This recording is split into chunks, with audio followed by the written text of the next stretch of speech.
साथीहरू आज धेरै दिनपछि घाम लागेको छ हल्का हल्का। यो यहाँको मौसमको केही पनि भरै हुँदैन। अहिले घाम लागेको छ, अब एकैछिनमा पानी पर्न नि सक्छ। माथि आकाशमा बादल छ र यता माथि झरना देखिराखेको छ। पारीतिर डाँडा एकदम टल्किरहेछ। पखान नेपालको नेताहरूको तालु जस्तै चिल्लो चट्टान छ त्यतातिर र यो बाटो भने माथि जाने हो। पारी बादल मुनिको डाँडा त्यतातिर जानुपर्छ। बजार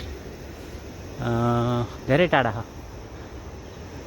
त्यहाँदेखि हिँडेर हामी यता माथि अझ रुम यहाँ अझै माथि हो। यता माथि धेरै माथि छ रुम। उही हाम्रो गाउँघरतिर हुन्छ त्यस्तै छ यहाँको अवस्था हैन। यस्तो ठाउँमा काम गर्न पुगेको छु म।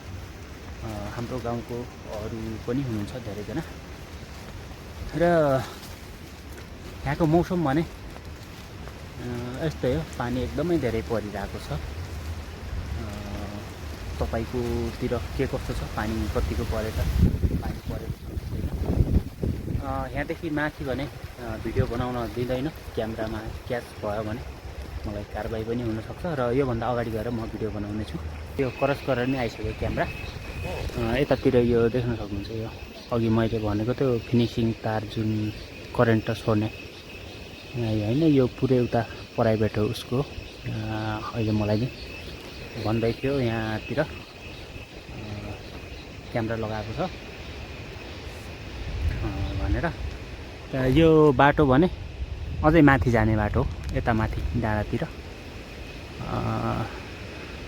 यस्तो दामी छ। माथितिर झरना अनि त्यहाँ पारीतिर एउटा झरना छ होइन। यहाँ जताततै झर्नै झरना। यस्तो रमाइलो ठाउँ छ होइन। एउटा यहाँ माथि पनि देखिराखेको छ झरना। त्यो झरना यहाँ पर निस्किन्छ। त्यो पनि तपाईँलाई देखाउँछु। परदेखि माथि देखेको झरना यही हो। माथिबाट खसेको छ। यति ठुलो हावा यहीँ मौसममा मौसम पुगेको छ। यो पानीको यो माथिबाट खसेको हावा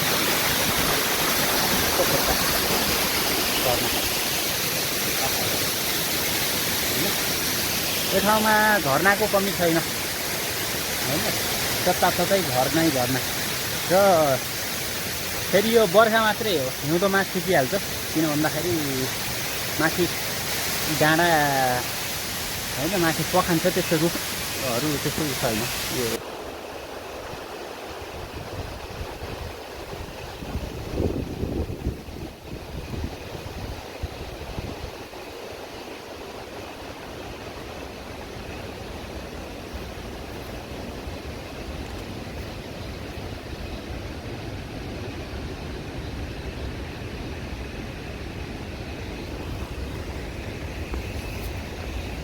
साथीहरू, मेरो भिडियो कस्तो लाग्छ?